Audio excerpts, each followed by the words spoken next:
Welcome to First Chapter Friday. Today we will be reading Crenshaw by Katherine Applegate. Chapter 1.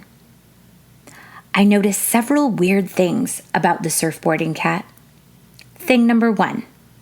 He was a surfboarding cat. Thing number 2. He was wearing a t-shirt. It said, "Cats rule, dogs drool." Thing number 3.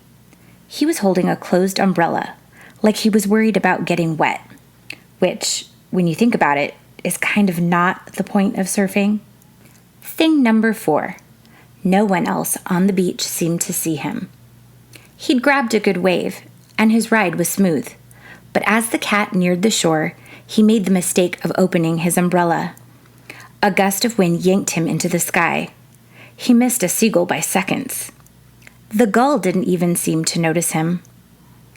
The cat floated over me like a furry balloon. I looked straight up. He looked straight down. He waved. His coat was black and white, penguin style. He looked like he was heading somewhere fancy in his hairy tuxedo. He also looked awfully familiar. "Crenshaw?" I whispered. I glanced around me and saw sandcastle builders and frisbee tossers and crab chasers, but I didn't see anyone looking at the floating, umbrella-toting surfer cat in the sky. I squeezed my eyes shut and counted to 10, slowly. 10 seconds seemed like the right amount of time for me to stop being crazy. I felt a little dizzy, but this happens sometimes when I'm hungry, and I hadn't eaten since breakfast. When I opened my eyes, I sighed with relief. The cat was gone. The sky was endless and empty.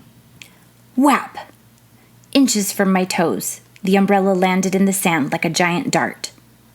It was red and yellow plastic, decorated with pictures of tiny smiling mice. On the handle, printed in crayon, there were words, "This bumbershoot belongs to Crenshaw." I closed my eyes again. I counted to 10. I opened my eyes, and the umbrella, or the bumbershoot, or whatever it was, had vanished, just like the cat. It was late June, nice and warm, but I shivered. I felt the way you do the instant before you leap into the deep end of a pool. You're on your way to somewhere else. You're not there yet, but you know there's no turning back. And that concludes the end of the first chapter of Crenshaw by Katherine Applegate. Thanks for listening.